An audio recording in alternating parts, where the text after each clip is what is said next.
साथियों, आज नए कृषि सुधारों के बारे में असंख्य झूठ फैलाए जा रहे हैं।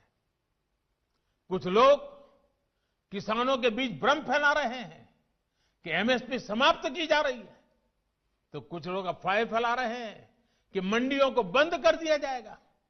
मैं आपको फिर ध्यान दिलाना चाहता हूं कि इन कानूनों को लागू हुए कई महीने बीत गए हैं। क्या आपने देश के किसी एक कोने में एक भी मंडी के बंद होने की खबर सुनी है? जहां तक एमएसपी का सवाल है, हाल के दिनों में सरकार ने बहुत सी फसलों का न्यूनतम समर्थन मूल्य भी बढ़ा दिया है। ये कृषि सुधारों के बाद भी हुआ है, नए कृषि कानूनों के बाद भी हुआ है। इतना ही नहीं, जो लोग किसानों के नाम पर बात करते हैं ना, ये जो आंदोलन चल रहा है उसमें कई सच्चे और निर्दोष किसान भी हैं। ऐसा नहीं है कि सब वो राजनीतिक विचारधारा वाले तो सिर्फ नेता हैं, बाकी तो भले भाले किसान हैं। उनको जाकर के सीक्रेटली पूछोगे कि भाई आपकी कितनी जमीन है, क्या पैदा करते हो, इस बार बेचा कि नहीं बेचा, तो वो भी बताएगा हाँ वो एमएसपी में बेच करके आया। और जब एमएसपी में खरीदी चल रही थी ना, तब वो आंदोलन को उन्होंने ठंडा कर दिया था, क्योंकि उनको मालूम था कि अभी जरा किसान मंडी में जाके के माल बेच रहा है। वो सब बिक्री हो गई, काम हो गया, फिर उन्होंने आंदोलन शुरू किया। साथियों, वास्तविकता तो ये है कि बढ़े हुए न्यूनतम समर्थन मूल्य एमएसपी पर सरकार ने किसानों की उपज की रिकॉर्ड स्तर पर खरीदी की है, और वो भी नए कानून बनने के बाद। और एक अहम बात, इन कृषि सुधारों से सरकार ने अपनी जिम्मेदारियां बढ़ाई है। उदाहरण के तौर पर एग्रीमेंट फार्मिंग की बात ही ले लीजिए। कुछ राज्यों में ये कानून, ये प्रावधान कई सालों से हैं, पंजाब में भी है। वहां तो प्राइवेट कंपनियां एग्रीमेंट करके खेती कर रही है।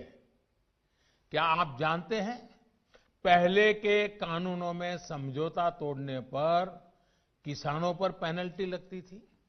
मेरे किसान भाइयों को भी ये किसी ने समझाया नहीं होगा, लेकिन हमारी सरकार ने ये सुधार किया और ये सुनिश्चित किया कि मेरे किसान भाइयों पर पेनल्टी या किसी तरह का जुर्माना नहीं लगेगा। साथियों, आप ये भली भांति जानते हैं कि पहले अगर किसी कारणवश किसान मंडी नहीं भी जा पाता था, तो वो क्या करता था? वो किसी ट्रेडर को अपना माल बेच देता था। ऐसे में वो व्यक्ति किसान का फायदा ना उठा पाए, उसके लिए भी हमारी सरकार ने कानूनी उपाय किए हैं।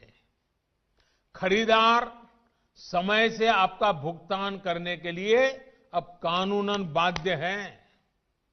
उसे रसीद भी काटनी होगी और 3 दिन के भीतर भुगतान भी करना होगा।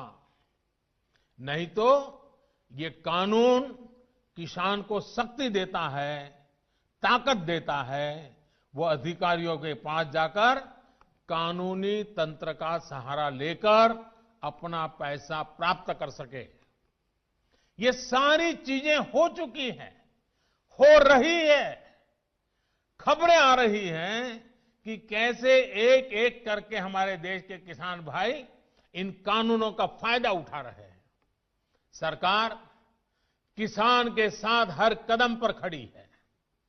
किसान चाहे जिसे अपनी उपज बेचना चाहे, सरकार ने ऐसी व्यवस्था की है कि एक मजबूत कानून और लीगल सिस्टम किसानों के पक्ष में खड़ा रहे।